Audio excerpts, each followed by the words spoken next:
Hey, what's going on, guys? Welcome back to the Xtra podcast. We're back, and to the left of me is my boy Sean. How we doing, bro? I'm good. I'm good. Ups and downs this past week, but I'm glad to be here. Glad to be back.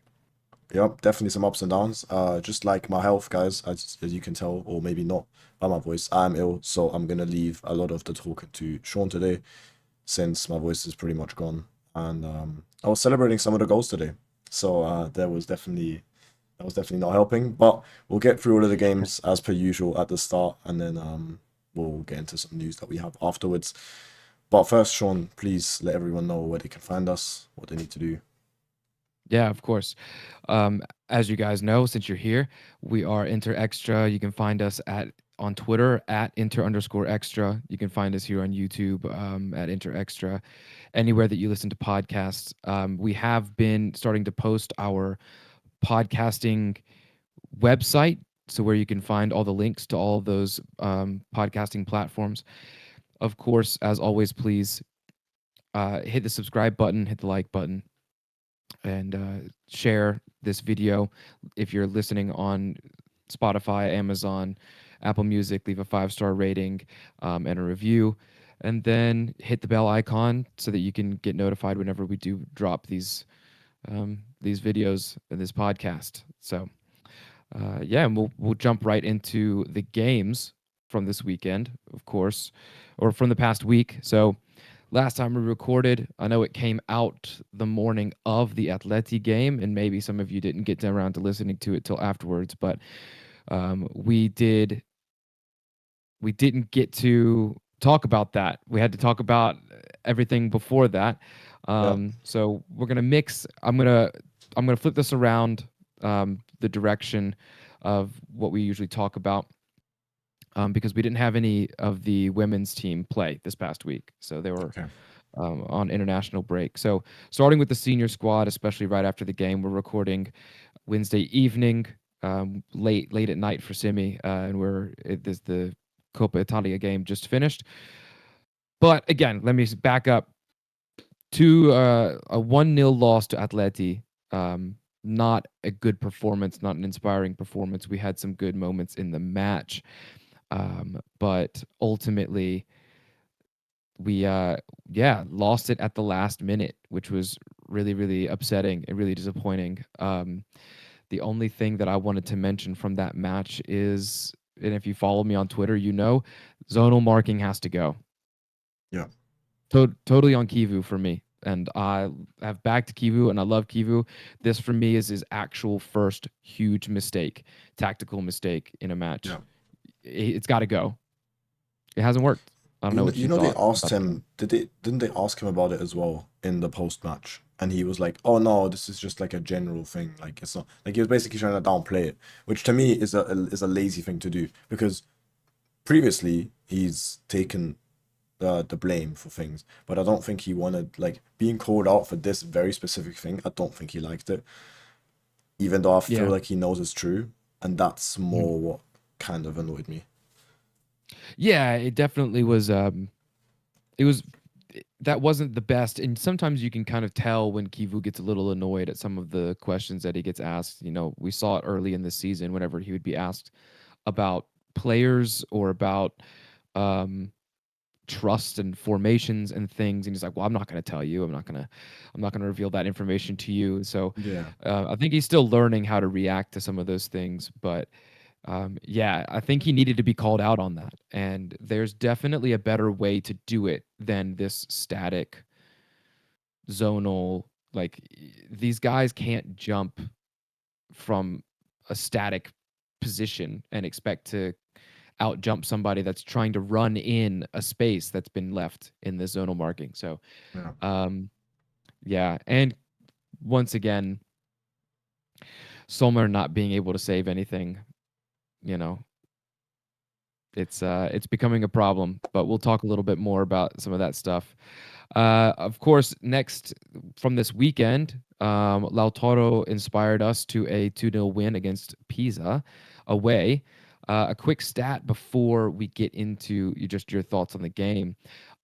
Pisa hadn't conceded at home. So again, hadn't conceded at home since the end of September. 2 full months at home, 0 goals conceded. Uh, I don't I don't think that they won any of those games, and maybe some of them were, you know, bottom half teams, but you could tell that there was a strong defensive solidity there from that team. And it took our captain to break them down with 2 pretty good goals. Yeah, I think the fact you just mentioned, the stat is impressive and speaks for itself. You know, you can tell they definitely fight for each other, and no wonder it took Inter as long as it did take them to break that team down. Um, does that mean it's okay? Definitely not, because it was still not a great performance up until the first goal. After the first goal went in, then it's a whole different story. I feel like it looked a lot more, kind of the pressure was off, like the weight was off the chest, kind of thing, and then Yeah. the chances started Yeah, that coming. But first yeah, that first finish was incredible as well. yeah, Also, Pio comes on 2 minutes later, wins the ball back or pressures a defender into a mistake, gets the ball back, fires it right at Lautaro. Doesn't even give him a split second to think. I mean, it was like yeah, he couldn't even let him think for that. Lautaro, I think, was protecting himself with his foot, not really shooting. It just happened to go in the goal. No, it was good. It was a really good goal and a good substitute appearance. And yeah, happy for the 3 points, kind of recovering from the last 2 games, and especially a good response after the Atleti game. you could tell by the So by the celebration too. yeah, yeah. I mean, there was a huge relief. I think Lautaro had gone. I mean, I think he has 1 goal in like 5 games or something like that. He was struggling a little bit, so it was good. And anyone that's calling him Pisa man, I get it. Like I understand, but aren't you expecting this? This is what you expect from your top guys. You know, of course, we want him to score in the bigger games, and he has before. Um, but if you're not scoring 2 goals, if someone isn't scoring 2 goals against Pisa, then you that's where the issue comes in. So it's not really a Pisa man because let's That's your bread just and butter, not. yeah. Like, yeah, Yeah, right. yeah, You know, if you can't score, Higuain didn't score 36 goals against just the top teams. You know, yeah, he, he's what are you supposed to? What are you asking him to do? Not score against Pisa so he doesn't become Pisa man? Yeah, I mean, whatever. Just addressing some of the things that I saw on Twitter after the game. yeah, yeah. Um, Yeah, and then we'll move forward into today's game against Venezia, where we had a heavily rotated lineup with some really interesting formation choices, I should say. We had 2 inverted wingbacks. We had Zielinski at Regista. We had a back three that's played together before, and in all of those positions. So that wasn't really out of the ordinary. We saw Pio and Turam up top, um, which I don't know if they've actually started together yet. I don't think so because of Thuram's injury. Yeah, if anyone knows, comment down below if this was their first start together.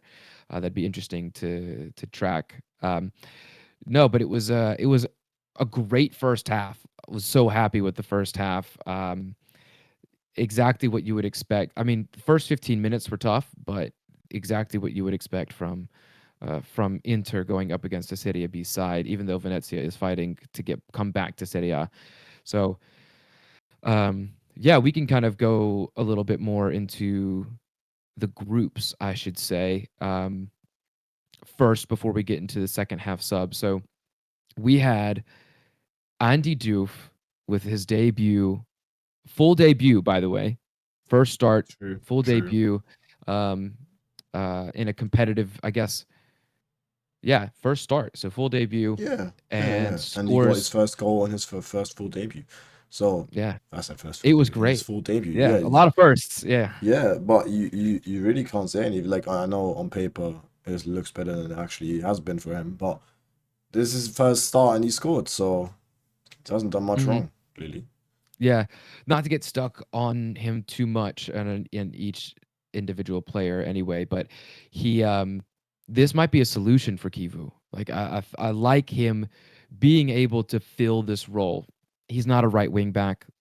I hope Kivu doesn't force him to become a right wing back.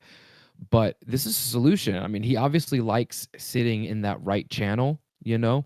Obviously, that's Barella's position really is where he would suit perfectly.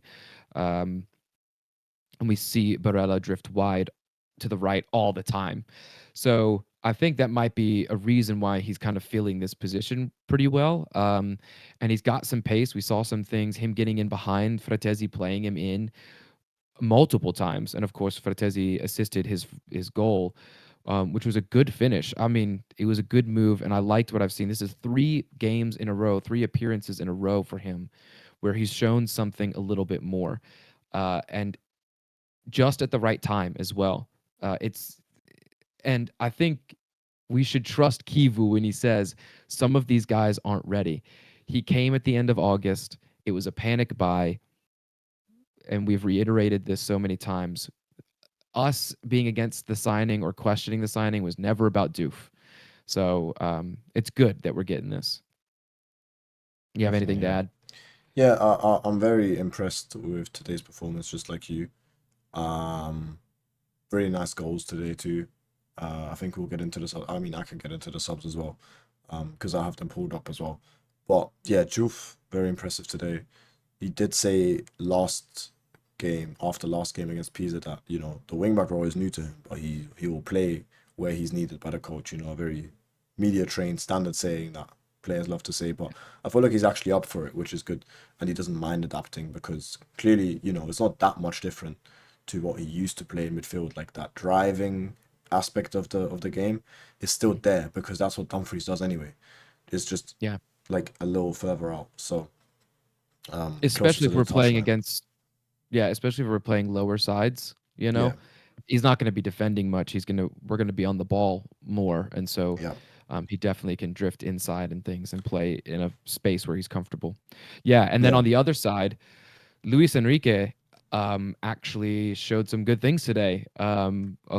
Sharma tweeted out, a couple people were joking that he finally confirmed that he was Brazilian today with that move. Oh, because of that one Uh, skill move. And I replied to uh-huh. Snatch saying I can do that. Like I don't know why we're overreacting because if he does a rainbow flick and then elastical in the air, that's when he's winning me over.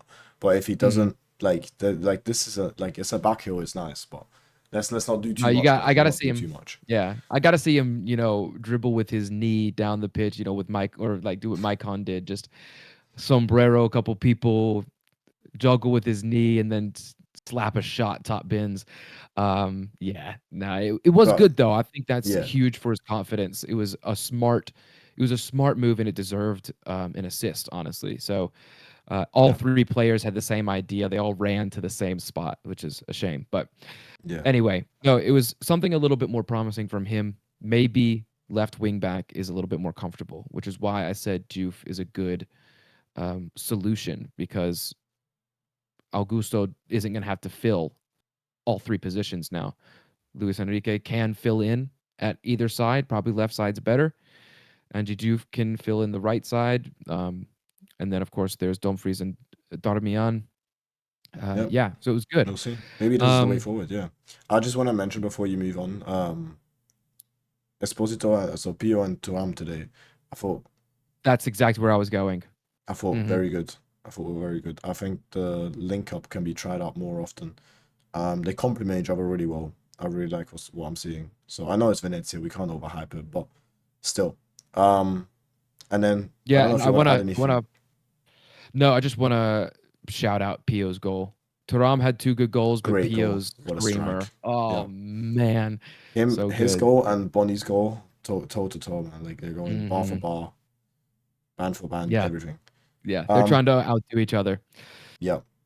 And then guys, I wanna give a shout out to Christian Kivu for actually subbing on some kids. Okay.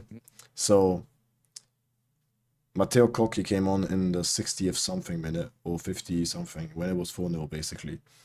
And we saw Bovo and Spinace in the 79th minute, I believe. 80th Yep. minute. Very happy with it. Cocchi had a chance. Spinace had a chance as well. Bovo ran the midfield. Very good. Hmm. Um, yeah, really a shame that they couldn't actually get a goal.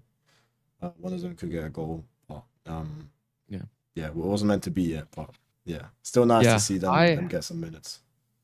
Yeah, and we saw if you guys want to go back and look through some of the tweets that Thomas and Simi put out, there was a bunch of young players, youth players, Primavera and U23 that were training with the senior team this past week. There's a lot of pictures that were posted. So go back and look at some of those names and some of those players. I hope that the two specifically, Bovo and Koki, I hope they get more first team training, especially Bovo, because I think that there is actually a player that can fill a role when needed, especially if you don't want to play Barella and Hakan at Regista, because Yeah, Zielinski doesn't want to do it. So there's a little player there. I liked the 10 minutes that I saw from him. yeah, Yeah, and then I guess the only other, oh, yeah, shout out to Fratesi. We're frustrated with him a lot of the times on the ball, but his final ball might be the best in the team.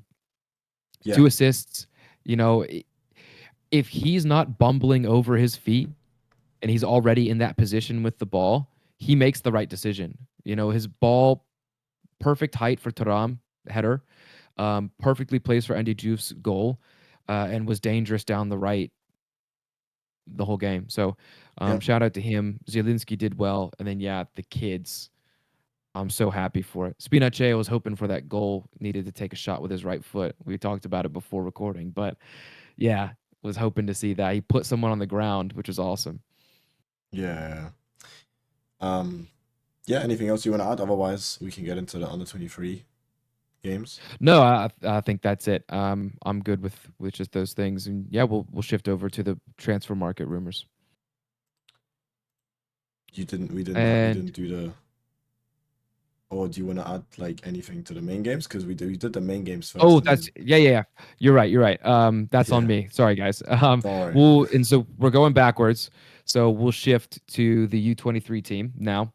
Um, so again, they also played last Wednesday around before the Atleti game. Um, Oh yeah, my bad. and it was a Serie C Coppa Italia game against Renate, and there was a comeback loss. It was a 3-2 loss. So they are out of the Coppa Italia, uh, which is disappointing, but there's still a lot of games, and there's still a lot of games, and there's going to get some game time. It's good. No complaints really. Only winning that only gets you a spot in the playoffs for promotion to Serie B anyway. Oh, So do you not get a trophy? you do get a trophy, but like Oh, Coppa Italia, you win it, you get a Europa League spot well, you're in obviously not Serie gonna A. get a Europa League spot. No. So for them, the reward for this competition is a promotion playoff spot. Cool. So, um, so that's what the guys missed out on. I do think that it was the round of 16 or something. So decent first outing for that. And then at the weekend, they played Pro Vercelli, which we have they've beaten twice. Um, a preseason game that they won, and then in the league they won 2-1, I believe. So it's been Provercelli has been kind of creeping back into getting a result against these guys. So finally happened, a 1-1 draw at the weekend. And then their postponed game due to the international break against Dolomiti Bellunesi. Apologies. Yeah, they lost. I think that was today.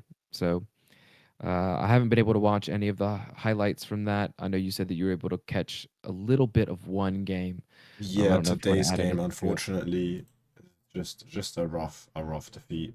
It was already 1-0 when I tuned in. I was tuned in at like the 60th minute. Um, yeah, just I saw there struggling was to a red find. card.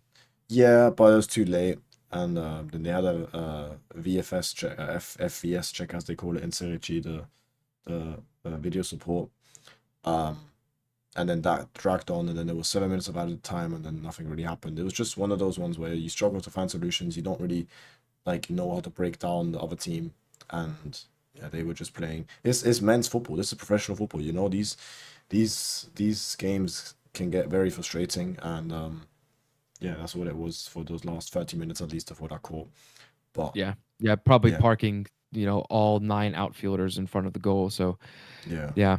Hopefully bounce back soon because the last obviously 3 games, one of them in the cup, one draw, 2 losses. But Mhm. yeah, Yeah. And then the last team that we'll mention is the Primavera squad. So they got absolutely slapped against Atleti last week, on yeah. Wednesday. Not a good look. Not a good performance. Obviously, I missed it, but um, I don't know what happened.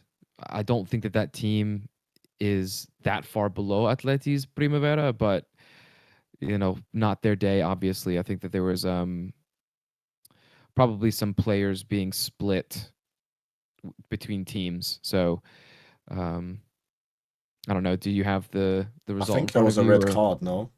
Because oh yeah, I think that was because I remember. Let me go look it up for you because I do remember there was a. there was.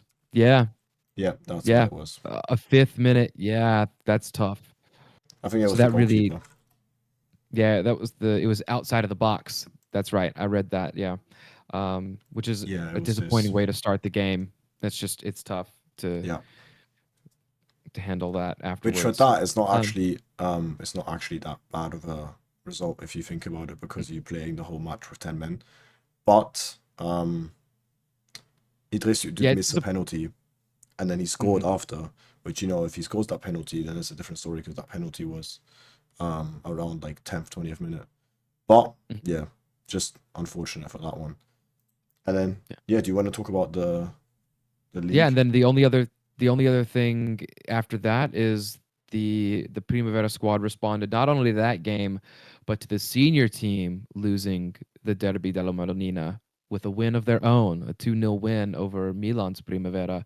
And Mosconi hit the Nkunku celebration, the balloon. Mancuso, Um, Matthias Mancuso. it was Mancuso. Okay, yeah, Yes. yeah. Sorry, yeah, you're right. Oh, what a Um, celebration! Yeah, yeah, which was cheeky, funny. And cheeky. he, of course, he used a blue balloon instead of a red one, so he knew what he was doing.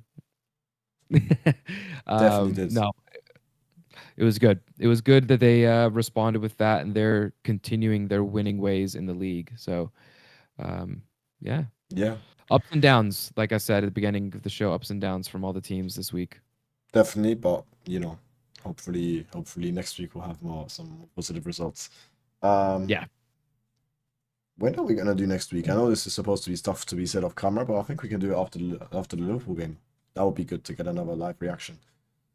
yeah. I So that think would be they're playing that would be great. Tuesday, so we They're could playing on definitely. Tuesday, yeah, Tuesday 9th. So look out, guys, December 10th, for the next episode. As a little preview. And then, yeah, we'll get into some transfer rumors. Only about incomings this week, guys. There's not really much in terms of outgoings. Why? We'll also get to that. Because there have been some things that have been said. Um, yeah, Guglielmo Vicario, guys. Apparently on the list for goalkeepers. I feel like I talk about this every week. We talk about this every week. What was the point in signing Josep Martinez? Was he really just there for backup? What did they see? But clearly, Yeah. they want a number one to replace Jan Sommer and don't want to push Martinez, at least not yet, maybe, towards the number one spot. Yeah, it is interesting, and of course, Martinez's situation has kind of dictated this news a lot, I think. But yeah, Vicario, I'm not really convinced that should be Inter's number one. They're going to be throwing out names from now until May. Of by the way, guys, just be ready for it. Yeah, Until Inter comes out and makes an official statement of who they signed, because Sommer is that contract is going to end. They're going to let it run. So that is going to be the big move either in January or the summer, kind of figuring out who that's going to be. So just be yeah. ready for it. I know it was We're Fabrizio here a this lot. time. We're here a lot also because of the classic stuff where agents talk to clubs and it's a very normal thing. And then we'll hear like a new name every week. But watch, next Yep. week we'll hear that Onana's coming back to Inter, bro. Mhm. This. I wouldn't even be surprised at this point. But no, it's like you said, it's also not my personal favorite. But Fabrizio said that he's on the list, so there's definitely something. I just don't believe much in it. So yeah. And then next up, guys, I want to talk about this signing, Branimir Mlacic. So apparently, this is the first tweet that went out, but this is a Croatian source who afterwards basically confirmed that the deal was already done. So he would stay. He's an 18-year-old defender who plays Hmm. for Hajduk Split, and he would join in the summer, but sign in January and then stay for the next 6 months in the Croatian Petar league. Sucic deal. Pretty much, yes. But except Petr Sucic was more like we signed him unofficially, and then or did we sign him and I then thought we leave him signed him alone? in January, and he stayed Oh, with okay. See, yeah, I stayed thought in I thought I Croatia. thought I'm supposed to be admin. Anyway, so No, it's that's the good. deal that's completed. I know. I think I saw Uncle Sharma talk about having to look up more about him to fully understand who this guy is. He talked in his video yesterday about it, but he's a 6'4". I think that's 193 centimeters. Something Defender, like that. right-footed. So tall. It looks like it is a signing for the first team, especially Yes. because in the summer he's going to be 19 and he's already playing senior football. He's playing in Croatia for Hajduk Split right now, their senior team. Good level. So there's Yeah. no need to bring him in and do that. So um, Uncle Sharma mentioned that it might be a Palacios replacement. I think if we're talking about the youngster in the group of six center backs, yes, because right now we only Palacios is the only center back younger than 25. So So then that would be Bisek, probably De Vrij, and mhm, then Akanji, and then Basto. Basto, and then And Carlos Augusto will be that sixth, I think. something like that. Yeah. But you Yeah. you guys get the point. Mhm. It would Yeah, be and it would be interesting to see. there might be a bigger investment as well because we've heard all the names they've been throwing out these past couple Ordonez weeks. is probably on the biggest. Yep. Yeah, Uh, definitely. and then so that might mean we might lose a couple of our center backs and replace them with younger guys. Remember, that means we have two center backs under 25. It's not that young. We're not going that young. I think people People are see panicking 18 like, like nah, this is yeah. this is this is this is even this is just a start. Even if we're talking about getting young Mhm. players in, this is not like crazy. But Yeah. speaking of defenders, guys, I do want to mention Marco Palestra, who again was only scouted. Um, Obviously, he's on loan from Atalanta, so it would be interesting to see how that would go. But scouting again is a very normal thing. But still, it's interesting to see that not even these type of deals Inter would shy away from. So definitely an interesting one. I like the player a lot. I think you do as well, Sean, right? I don't think. Yeah, I Yeah, I do. think we're on the same I page. Yeah. do. I like him a lot. So that's one player to keep an eye out. Same thing, kind of, with Edison, right? Here, who is that photoshopped or does that just look like a bad picture? No, that's just a kit. Um, Edison is ready to leave Atalanta, who would ask 30 to 40 million for the midfielder because his contract is expiring at some point, 2026, I think. No, 2020 2027. 2027. Thank you. So it's like Um, it's a year left on the deal. This is our last chance to get money. So yes. Still only 26 years old, guys. Um, I am once again a big fan of him. Very, very mhm. big fan of him. He's on my personalized Streets Won't Forget players list. Um, Yeah. which is basically just players I really like and think are really good. Mhm. So, and he's on there for a reason. He is a real baller, and I think he would fit perfectly into that midfield and could be the Manu Kone that we never signed kind of thing. I would Yep. be very happy with that. Absolutely. Plus, he would be available. I know again, Atalanta, we know this guys. They're not easy to negotiate with. However, this would probably be cheaper than Manu Kone next year. Yeah, absolutely. It would Definitely. be. So, So, especially because he's going to be pushing for a move more than Kone is, unless Roma get into that bad of a situation where they absolutely have to sell. But we'll have to wait and see um, mhm. on that one. And then this is the quote I was talking about earlier, guys. This is why we don't talk about outgoings because, um, well, this is also related to incomings, I guess, but still, Piero Ausilio on the possibility of making moves in the January market. The last few years testify to the way we choose to operate in the market. We're always more convinced to do things in a certain way during the summer market. This basically is like, long story short, also you mentioned Andy Diouf and all of that stuff. It's easier to integrate a player that has a whole preseason available because Hmm. there's no preseason in January. We saw how it worked with, okay, Buchanan got unlucky with injuries, but usually with other cases, when you sign someone in the winter, and then I guess Zalewski was good too. It's Zalewski was the opposite direction. Yeah. completely just proved me wrong with two players because it both was things that either were just unfortunate Well, or you had, the big issue with the January market is that, and I think that they've talked about this last year, is the pricing of the players when it comes to yeah, the January market because you're desperate, you don't have a lot of time, like you're trying to fill a role, and so clubs can charge you more because it's players at a premium. People don't want to sell. You're desperate, so you're willing to pay higher prices to to fill something. So it's a yeah, good that the game that we had today happened today, and we saw this in December. That these guys can give us something as long as they're set up well. So this makes sense. I hope for something in January, like maybe one player. I also would rather them say we're not doing anything and bring someone in than do what they did in the summer, which was we're bringing in Kone, we're bringing in Lookman, and get neither of them.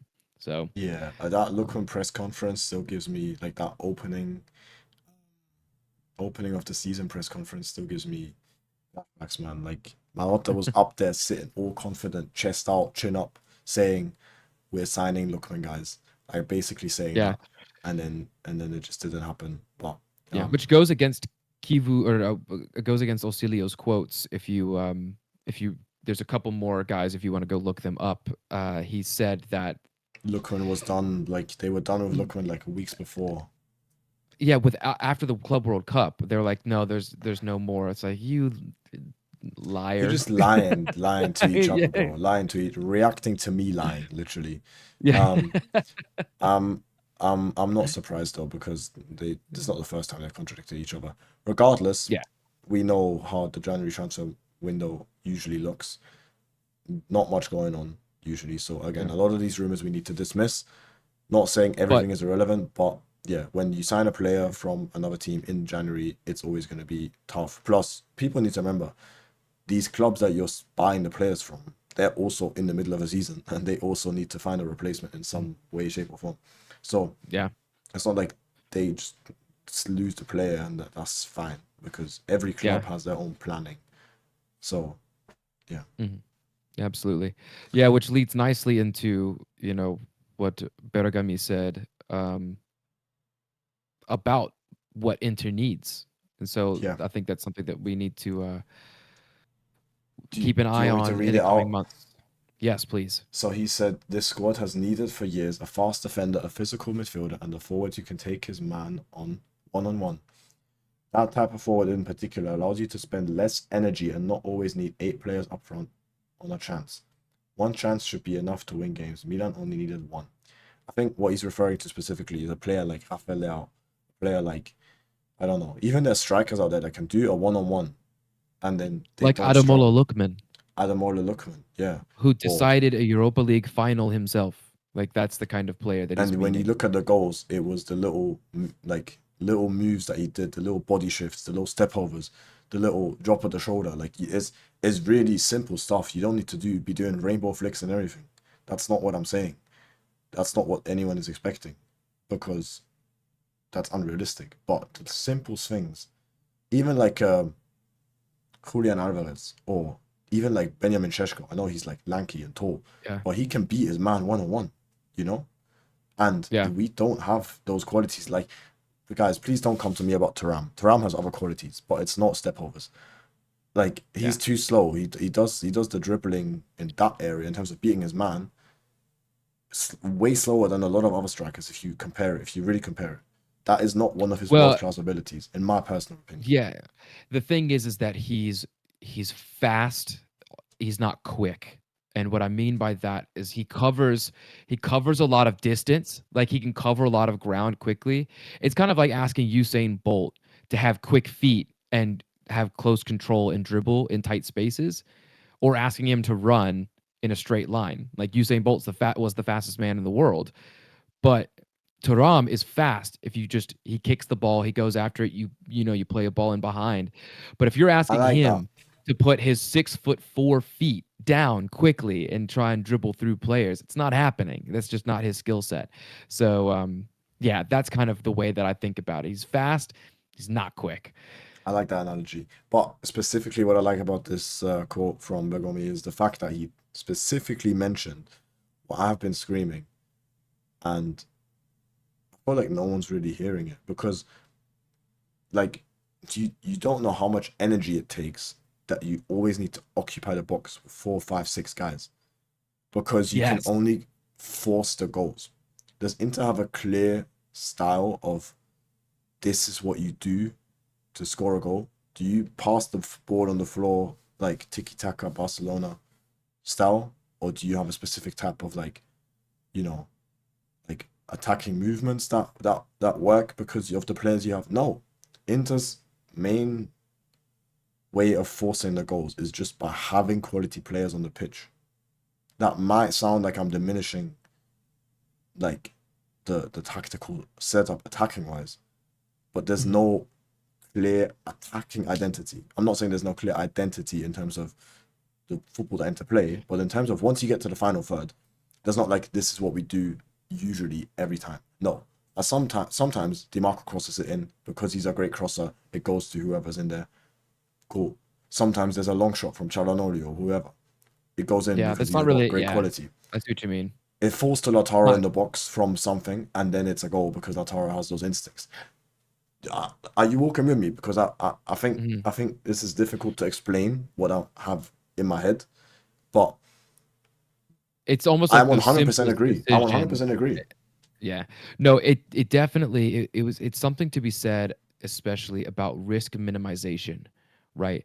He's talking about how much energy is being spent by the team every time we play a big game and we send 6 to 8 players into the box, trying to break down a defense because we don't have a player that can break down a defense alone by himself.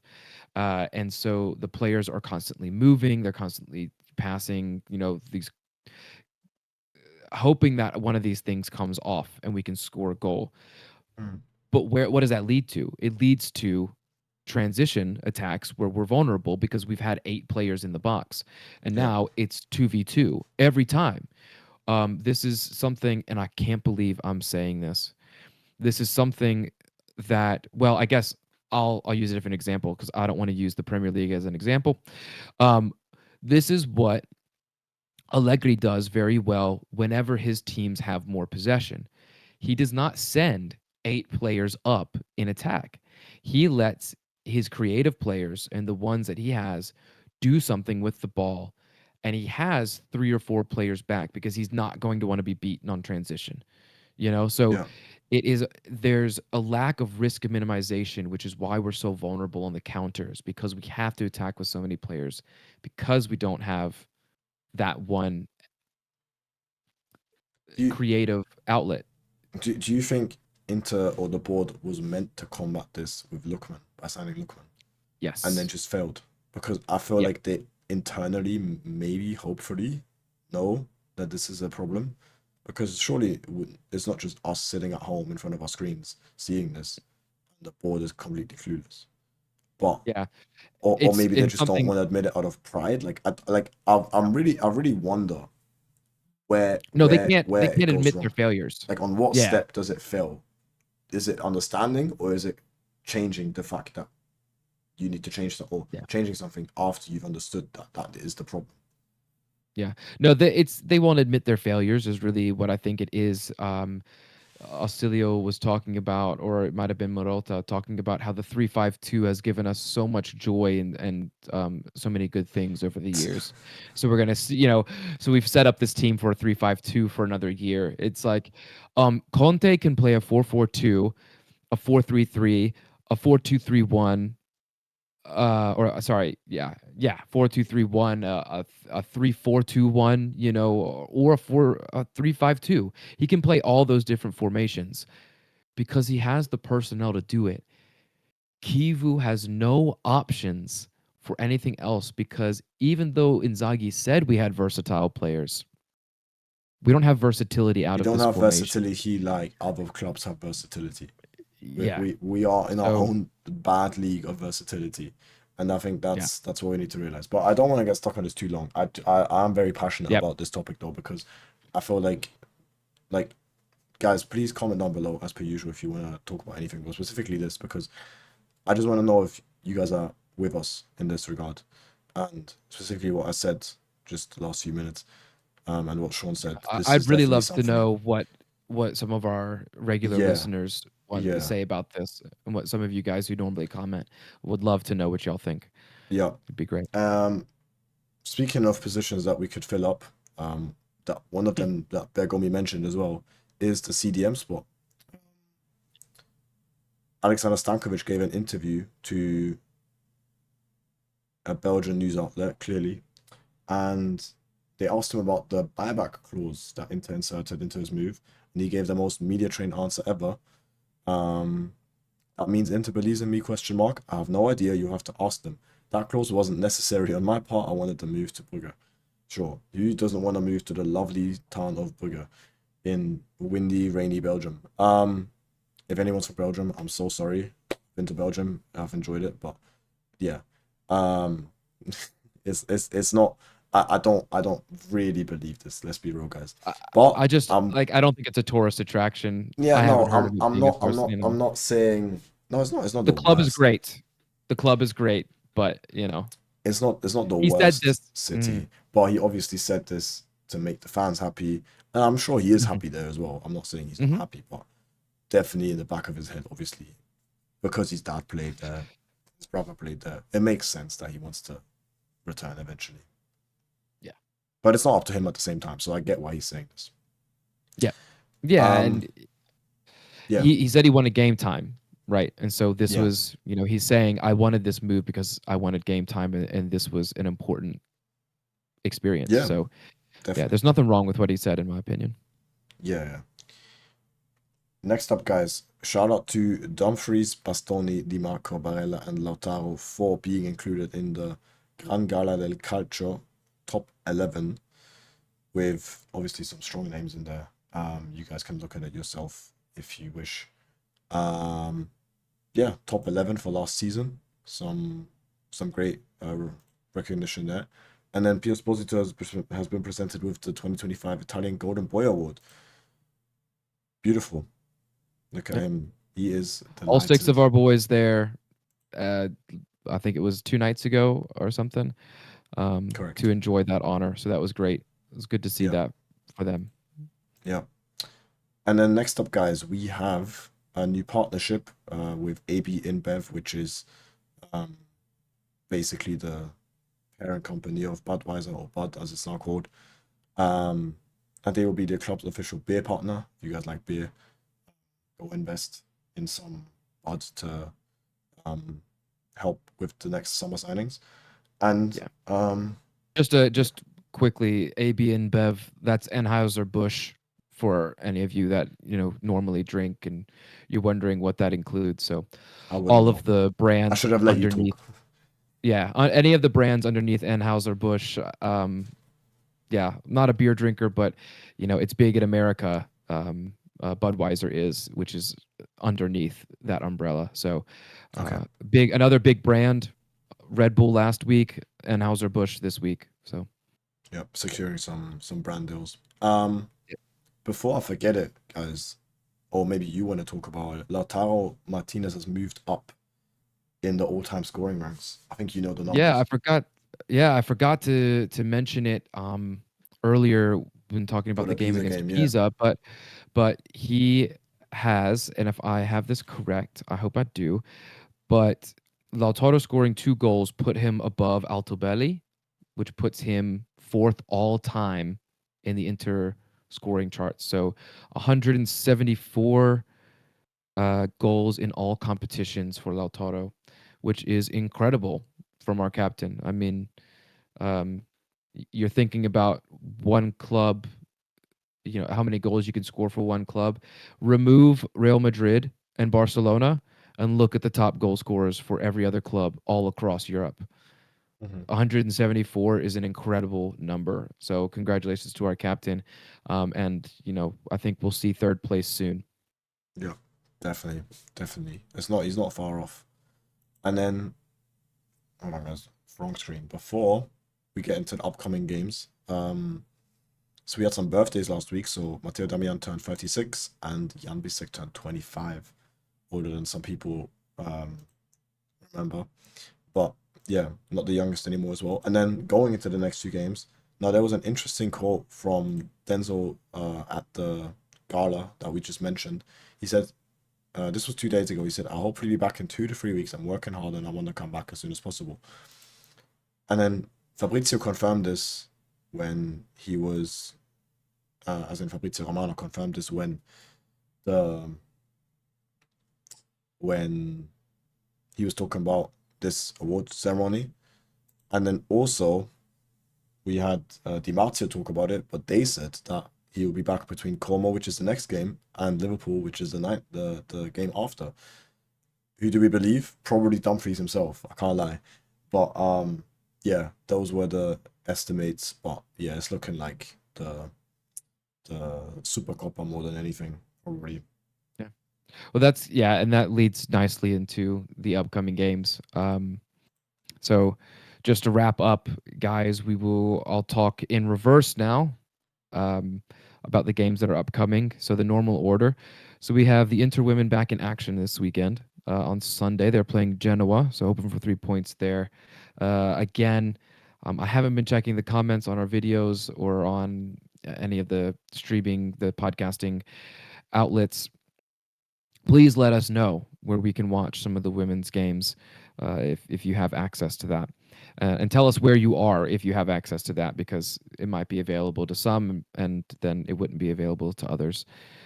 And then the Primavera, before we record next week, is we have Bologna on Saturday. So the same day, so they're going to play the same days as the senior team. Bologna Saturday for the Primavera, and then Liverpool next Tuesday in the UEFA Youth League. The Do U23 you team sorry? is Do you know only what time the youth league matches? it is about the same time as last week. I think it's a 10 a.m. start for me. So it's a 4 9 p.m. a.m. start for Oh no. me, Oh yeah, which is a 4 p.m. 3 p.m., 4 4 p.m. p.m.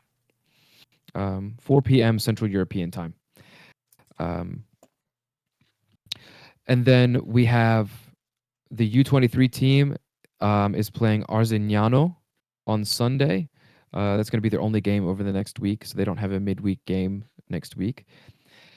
And then the senior team, has a tough test coming up this Saturday against Como. I think that's going to be a really important game. These next two games are actually very, very important. So it was good to get some rest for the big guns today, because we can really see Inter's capabilities, being able to win games against the top half teams. We've gotten a couple wins there, but we need to kind of bridge that gap between the good teams and the top teams. So hopefully we can get another win against Como this Saturday, and then of course Champions League next Tuesday against Liverpool. Hopefully they hold on to Arne Slot and we can, have a good performance against them.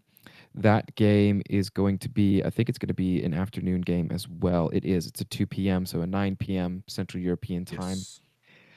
and not the early kickoff. So, Yeah, two anyway, tough fixtures. that is, yeah, Two those tough fixtures are, coming up. that is everything, all the teams that are playing. So, that's going to be 6 games before next week, hoping for 6 wins, of course.